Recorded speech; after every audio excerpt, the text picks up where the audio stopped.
Ichigo awakens by Talacha in Chapter 69, First Battles, Squad 1 Barracks, Captain's office. Yamamoto was in his office, drinking tea and going over battle strategies. It was given that Aizen would bring his Kokyu with him, and that it would make him stronger. The obvious situation would be to strike him with overwhelming force, like Saraki and Unohana working together, something both have made clear would never happen again after they double teamed Ichigo. Another possibility would be for Urahara to fight him with Tesai and Yorichi as backup, with him using his Hoyoku, but he stated that he himself is unable to use it. The final readability available option would be for him to crush Aizen personally, but he'd probably have something ready to counterattack the Captain Commander. On top of that, almost everyone that could fight him could easily be trapped by Kyoka Suiketsu. That only left holding off that madman until Ichigo returned from Wakamundo, not even considering the possibility that his student was wrong, and Aizen did have something that could kill him. He was soon brought out of his musing. Sakakanta opened in front of his desk, a small part of him hoping that Ichigo made the smart decision by returning, and that was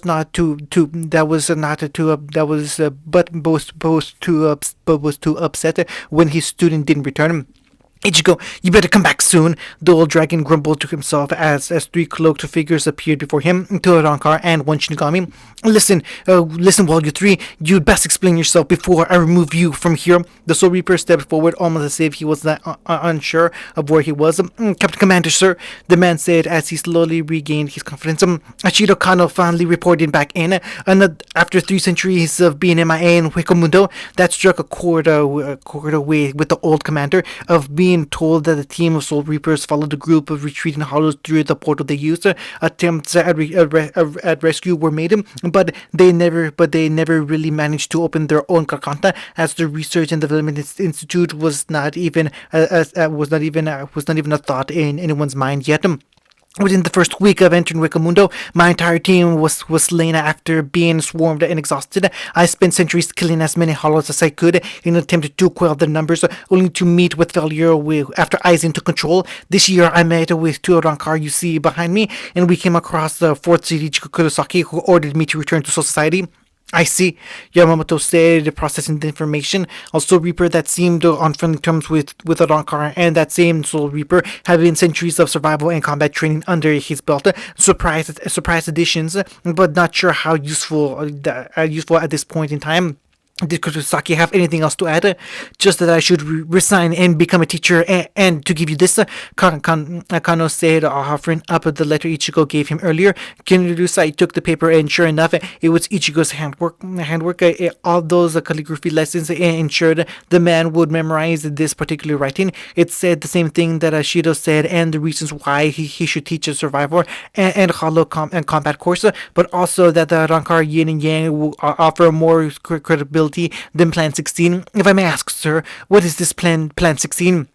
A squad within Wakamundo itself, Yamamoto responded, writing down orders as on a new sheet of paper, one made up of Rankar. The trio gasped in surprise as Yama gave Ashido that paper. Urahara proved the possibility of non-Shinigami being capable of purifying souls, like Soul Reapers with a few Quincy. So there may be a possibility with a Rankar, since they are supposed to be similar to Shinigami.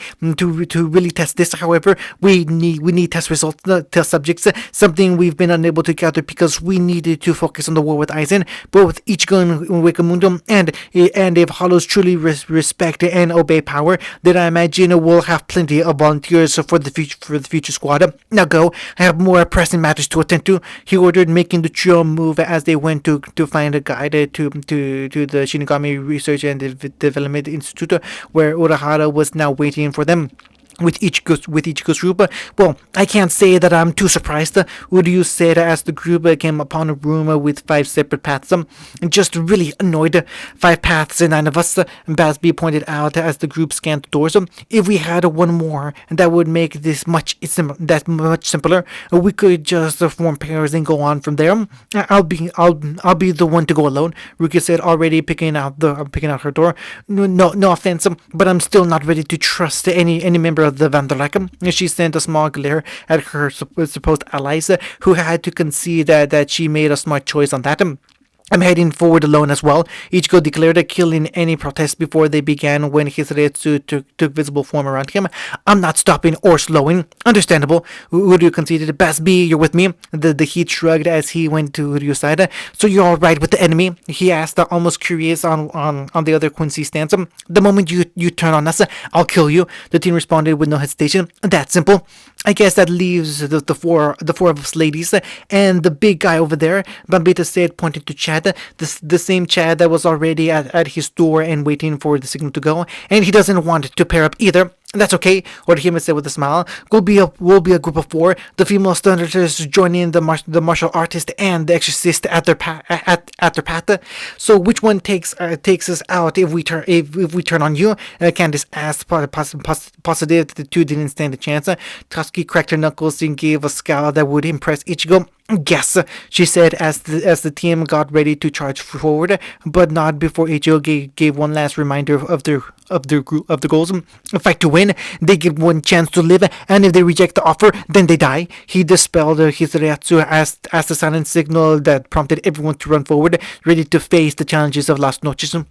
With Ichigo, the hybrid charged down his chosen path, neglecting to use any of his speed techniques out of concern. He may go past some random door that would lead him to either Aizen or his sisters. As he ran, he became aware of the alarm car that was following him from above. Not as strong as Grimjaw, but they first fought when they first fought, but still strong for alarm car. He stopped running to let the alarm car speak his piece, and the alarm car did come down after tripping and falling in front of him. Would you like a do-over? Ichigo asked, not quite phased after dealing with the colorful characters in his life. The Ranka rose up, covered in dust, and pointed at Ichigo through the smoke. There's no need, he said with a thick Spanish accent. I am. He then started coughing after inhaling some of the dust cloud. After he finished posing and coughing, he was finally revealed, a black hair with a stylized horn, with a mask, a headband with similar horns, a Van Dyke-style mustache, and goatee. His outfit was the standard white, but he had shoulder pads in his shirt with fringes on his sleeves and a red sash on his waist. I am Doldone Alessandre del Socasio Arankar 103, and I will defeat you, Ichigo Kurosaki, he declared, gaining no reaction from the hybrid. What's with the number? Ichigo asked, knowing better than to judge by appearance. All we have on the Arankar is that the spotter are ranked by power, and the rest are in the order that they were created. I honestly doubt that there are over 100 successful Arankar in Huecamundo, all of which is true, Nino, Dordoni admitted, continuing with the extravagant movements. However, those of 3 digits are known as the Privion Espada, having lost our place among the current Espada. We are under them in strength, he said, finally settling into a combat stance similar to Savet. Though I must admit that I am defying orders right now, challenge you, Ichigo. The hybrid raised an eyebrow as the Rankar continued. Lord Aizen made it clear that only those that rank 5 and on of the current Espada are to fight you. So you're challenging me in hopes of proving yourself and taking back your place among the Espada. Ichigo guessed, not even going for Sankatsu. I hope you understand why I won't be using my full power in this. If Aizen is concerned about you, you must indeed be incredibly powerful. Dordoni returned to already be behind Ichigo with the kick ready. That kick was stopped when Ichigo caught his ankle and slammed him into the ground before throwing him further down the corridor. Dordoni tumbled for a bit before getting back on his feet, with Ichigo right in front of him. The Arankar jumped back and got back into his stance. Not going to release your resurrection? Ichigo asked before dashing forward too fast for Dordoni to retaliate and pushed him through the wall and into another room. I understand. Proving your strength or gaining more strength by fighting with a handicap, it's something I've done often. But if you're only doing this fight to take back your place as an Espada, then go Go all out and prove to me you are worthy of that rank. Dordoni forced himself to his feet and glared at the hybrid. After I kill Aizen, I'm going to need my own court of Espada, Ichigo said, surprising the former Espada. What do you mean, Nino? Dordoni asked, completely shocked. When Aizen is dead at my feet, I will claim the throne of Las Noches, Ichigo clarified. After doing so, I will need my own court of Espada. Even now, society is experimenting with the possibility of creating a squad comprising of Rancor. Their duties will be to monitor Menos Grande and hunt down any extremely dangerous hollows that lead to Hueco Mundo. As he spoke, Dordoni was filled with a mix of disgust but also curiosity. If he took that deal, he'd be at the top again. But was he willing to whore himself in such a manner? Was the kid someone he'd follow? Know this, Dordoni.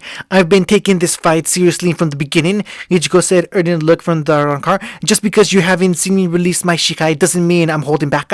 I've been on guard since the moment I entered Las Noches, so show me your power and prove to me you are worthy. Don't underestimate me, Niño, Dordoni said. Resting his hand on his sword hilt. Show me why you should be my king.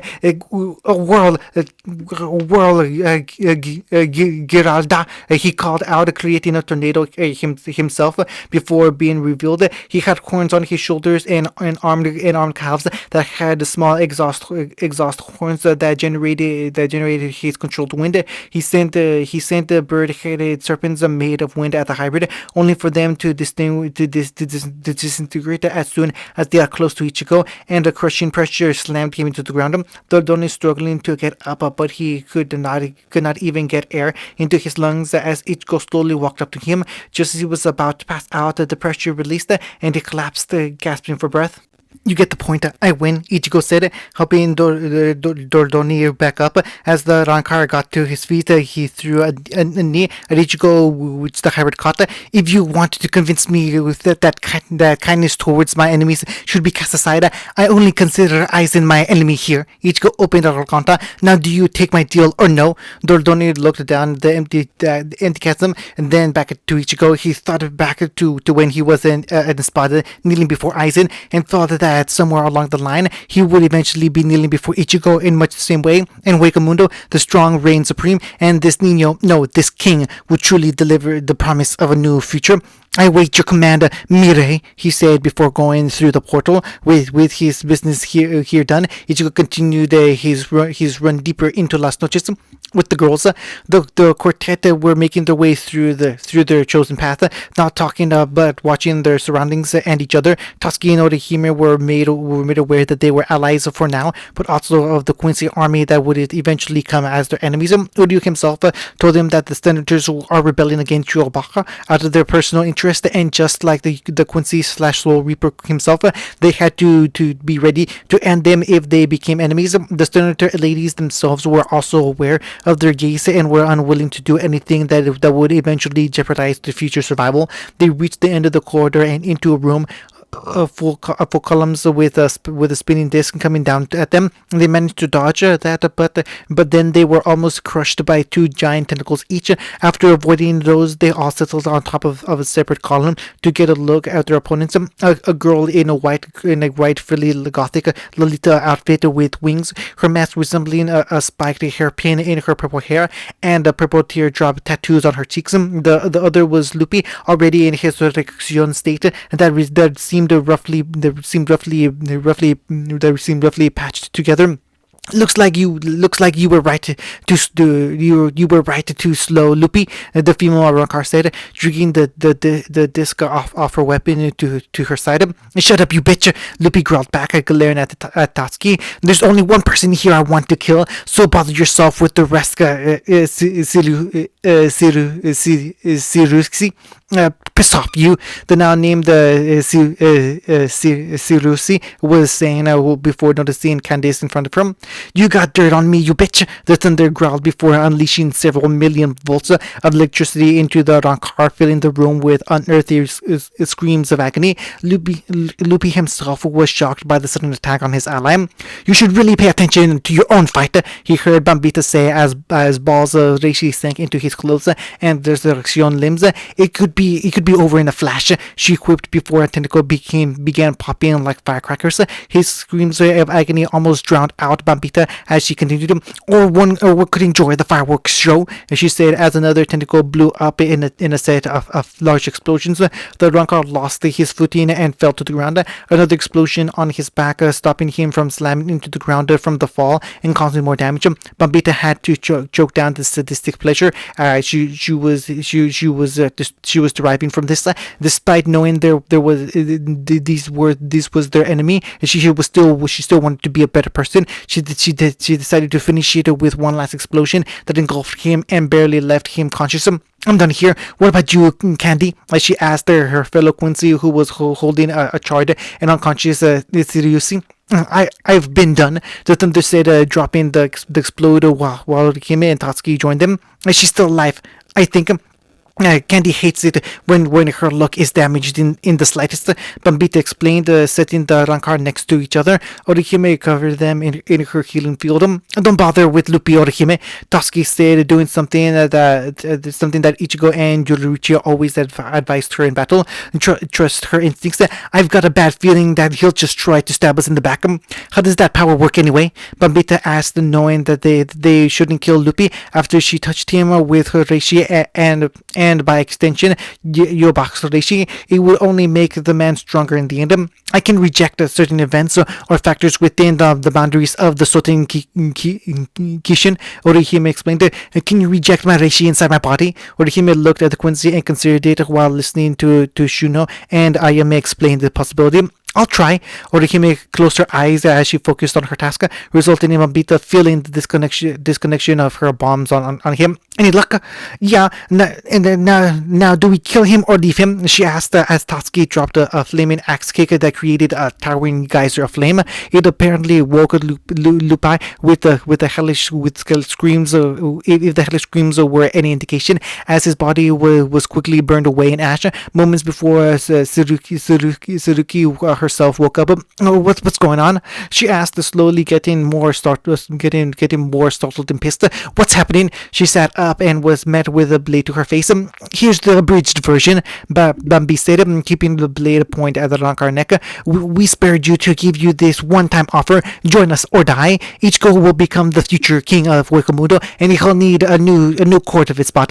This is your one chance. She shot a ball at Sirius's chest that sank into her, but was shortly dispelled by Orihime's barrier. If you say yes, that is incentive to make sure you behave. Otherwise, she shot another ball at another pillar, causing it to explode magnificently and getting the point across the Rancor.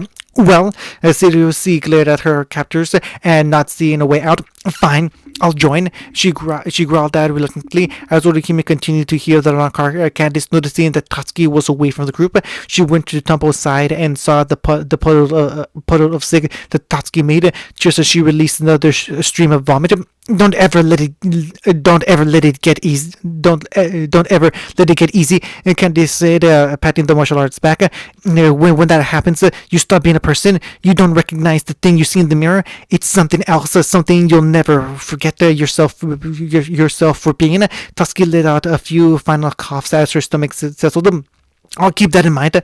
Tatsuki sighed as the group got together. Sirusi now joined with them. Let's go, she said as they continued their path with Chad. And Chad made his way deeper into Las Noches until he came upon a dimly lit room. The only source of light coming from a series of dimly spaced square holes in the ground, giving off a faint blue light. Standing on the other side of the room was a Rancor with a large orange afro in a form-fitting white outfit that exposed his chest down to his navel, with large frills on the collar and thighs, with his mask fragmented resting on his forehead like sunglasses with a star in the middle. Chad stopped running and stood across from the Rancor.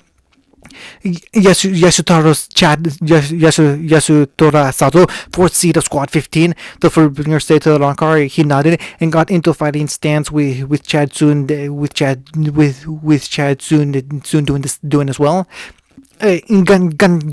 Ganten by name Mosquera, number 107. Let's have a fair fight, he said before the two charged at each other.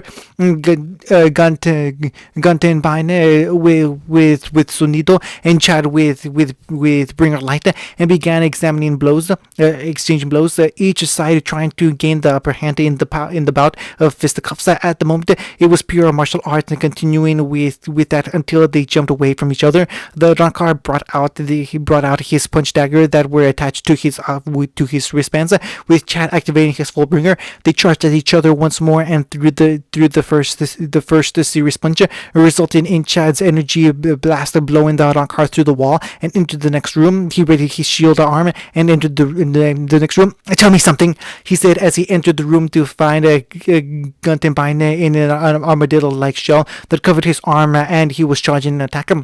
Chad brought his shield in front of him as the blast hit him, digging his feet into the ground to avoid being completely blasted away. During that blast, he guessed the strength of the attacker and threw it aside. The look of shock on Gantenbein's face was enough to give him a window to speak. My friend Ichigo is going to conquer Las Noches. When he does, he'll be needing a new court of espada, he offered, surprising Gantenbein. Ones that were off, he pondered the offer.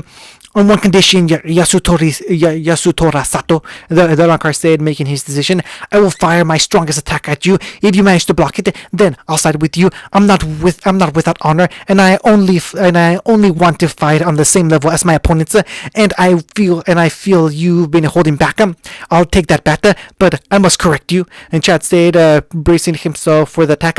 My power, Fullbringer, is a constantly evolving power. If there is another level to it, we have yet to truly awaken it, so I constantly give every fight my all until I do awaken that next level. He then gestured Ganten Taben to make his attack, to which the Rankar nodded. He brought his dragon maw fist together and began to charge his attack, pouring almost all of his energy onto it.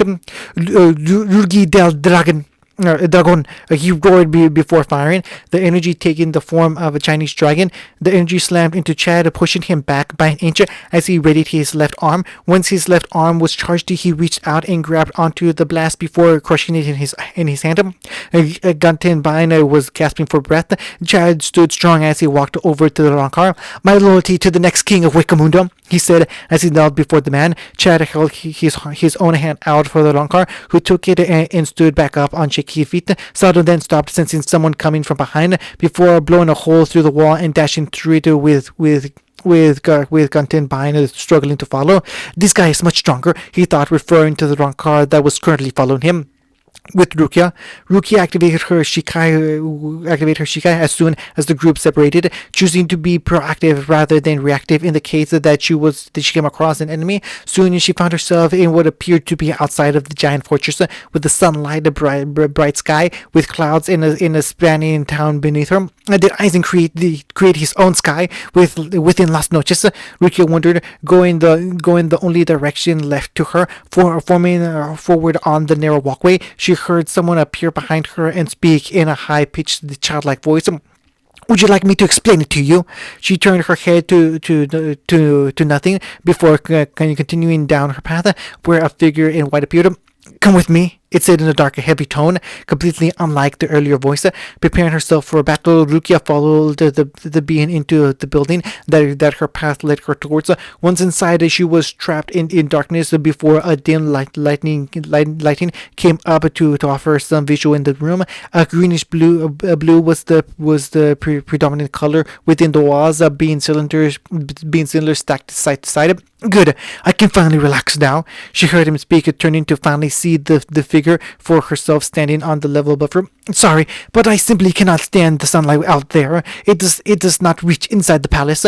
It wore a dress that covered its entire body, with a noble's jacket that had a large frilly collar. The most defining feature of the Rankar would have to be its head, a symmetrical cylinder with 4 holes on each side. Allow me to take off my mask and greet you properly. it said in that childish tone again as a hand rose to the bottom of its mask. That's when its tone changed again, this time to something all too familiar to her. My name is Arroyinero, he said, revealing a face very much like Ichigo's, but with black hair, the face of her former mentor, Kaien Shiba. Arroyinero, Aruria, Arankar number 101. He just gazed down at Rukia while the girl tried to process what she was seeing. Is that really you? She asked, telling herself that Kaiden couldn't be here, that she killed him long ago. The words of her husband ringing in her head, that she had to consider anyone here an enemy, that they would do anything to kill them, and psychological warfare was the specialty of Aizen's. It's good to see you again, Rukia Kuchiki, the man said as he dropped down. Rukia took a moment to steel herself and focus, listening to her instinct. Hey, what's with the look on your face? The man demanded. Aren't you glad your beloved Kaien Shiba is alive and well? He said, looking annoyed at the doubt on the current lieutenant's face. He can definitely pass for Lieutenant Shiba, I'll give him that much. Rukia thought to herself while Shirayuki spoke to her. Do not be fooled, Lady Rukia, even for a trap. Why would Lord Kaien side with Aizen without trying to contact you the moment you came into Las Noches? The Zanpakuto said to her master. Right, chances are that this is an illusion that he uses to disguise himself. The eyes user thought, examining her surroundings. He wants us to get out of the sunlight, so that must make him vulnerable. So that must make him vulnerable. I have an idea. She slowly walked towards her mentor, reaching out with one hand. Lieutenant Shiba, how is this possible? And Kaien walked towards the girl, slowly closing the gap. Easy, Kuchiki. Sit down and he said before noticing an outline of frozen air between himself and one of her hands. Son no Mai, Shirafune, she said, creating a blade of ice that pierced through Kaien's side and began to spread its frozen touch. He tore himself away from the blade, but the ice still spread. It was clever to try and disguise yourself as Kaien, but I've long since made my peace with his passing. The man glared at her while the Soul Reaper pointed at him. A carriage of thunder, and bridge of a spinning wheel with light divide this into six. Bakado 63, Riku Jokoro, she chanted, quickly trapping him in place. Some no Mai, Suki Kishiro. She drew 2 circles before trapping him in a pillar of ice, but unfrozen. I guess this is where I offer you the chance to join Ichigo's court when he kills Aizen, but impersonating my mentor is unforgivable. She growled venomously before putting on her hollow mask and shocking the man in front of her. She pointed her blade upward and began charging a zero. Just as the trap man broke free of the Kido, Rukia unleashed her blast of energy, destroying the ceiling and walls, letting light come down all around them. She watched as the face of Kaien Shiba melted away and was replaced by a large glass tube with balls inside, each with a face and hollow mask. How stupid are you? The dark voice returned. If you actually attacked us, you may have hurt us. The Rancor blew a hole through the ice as Rukia left the building area. Now die, Rukia! The child voice screamed as Rukia threw a bala and shattered the hollow side, making it fall as it began screaming in pain. The others had looked down to see that its initial stab wound was still spreading its ice. My third dance freezes anything it pierces, and all of the surrounding area eventually, she explained before pointing her blade at him and repeating that technique, stabbing each of his joints. You lost this fight the moment you thought I was still clinging to my past, she said, leaving the rancor to scream in rage and pain as ice slowly consumed it until silence remained. With Uryu and Baspi, the silent two Quincy were going down their own path, and no words were exchanged as they felt the battle going on around them, or lack of in some cases. Their own being the best example. They felt their allies get into battles, but they themselves have yet to encounter anyone. What made Uryu more uneasy was the sense that hallways were turning. It wasn't what he saw, it was what he felt. That each hallway turned when he went halfway through it. The music was cut when a hole appeared beneath their feet, and they fell. The hole closing as they went through it. Looks like we'll get to see the enemy soon, Uryu, Pasby said as they went down the slide. Then I can fight if you land the killing blow. Instead of giving an answer, Uryu asked a question. Bastard, what do you feel ahead of us? The teen asked the older Quincy. He took the chance to analyze the various Reiatsu signatures they felt.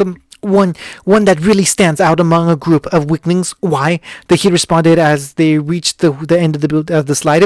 It's what I don't sense. That's the problem. Uri returned as they hit the ground, rolling before readying their boats. Come on, be ready for anything. Uri said, slowly becoming horrified by what he saw. What the hell are those? Basby asked as the figures noticed them. All were bone white with pitch black skull mask and various states of deformity. Oversized limbs, crooked jaws, extra body parts, gigantic and tiny. But none of that was the worst. Uryu saw them, but he couldn't sense them, as if they had no souls. The first began to move towards the Quincy, and Uryu immediately shot it between the eyes. Something that proved ineffective as it released the blood-curdling screech. Shoot them! Uri ordered, switching the bows to pure Quincy mode. Shoot them, bastard! I can't sense their souls! Basby immediately brought out his crossbow and began shooting, his shots proving just as ineffective. Once the abominations closed in, they jumped away, initially using hearing Hyaku, but the Reishi came too thin to use and settled for blue to exchange jumps. The hollows kept chasing them around, trying to eat the Quincy as Uryu tried to come up with a plan. Any bright ideas? Basby yelled out as one of the deformed hollows almost bit him, making the Quincy slam his fist into the creature's face and sending it back. Well, that worked, he said as he and Uryu watched the creature regenerate and continue attack. Okay, how is that fair? He complained as the two noticed that all of the reishi in the area was being absorbed into the hollows. Well, we know they're immune to reishi attacks, but not physical, Uryu surmised as they continued to dodge. Think he can handle this? He asked as they got back to back up. I'll need more reishi than what's in this room, he responded as the freaks got closer. Think you can punch through the ceiling? Uryu asked, both the Quincy activating their blue to Ven and artillery. You might as well find out, he said as the hollows swarmed the two, the pair barely managing to get any breathing room. Basby eventually jumped off the ground and sprang off one of the hollow's heads to reach the ceiling. He buried his fist into the stone and began to tear through it as fast as he could. Uryu, being left on his own, was currently very grateful that Yoruichi was so insistent that he take up martial arts, and the ass kicking he received in his training gave him the endurance to power through while hollows dug their teeth into his flesh. Basby punched his way through to an area outside of the hollow's absorption range and activated his rift. Burner Finger 3, he called out, reducing the stone structure to melt it into lava, the molten rock pouring on top of the hollows, burning them away faster than they could heal. With more reishi, Basby quickly dived down to grab Uryu before filling the room with his most intense heat. The white abominations were destroyed, and Basby got Uryu out of the room as fast as he could. He set the thing down as his veins began bulging, the weakness against hollows coming to haunt the Quincy. Uryu, on the other hand, pulled out a silver tin with a small black capsule. He tapped one, which was absorbed into him as soon as the hollification faded. Prototype medicine for hollification that Urahara was working on, Uryu quickly explained. Never thought I'd get that desperate.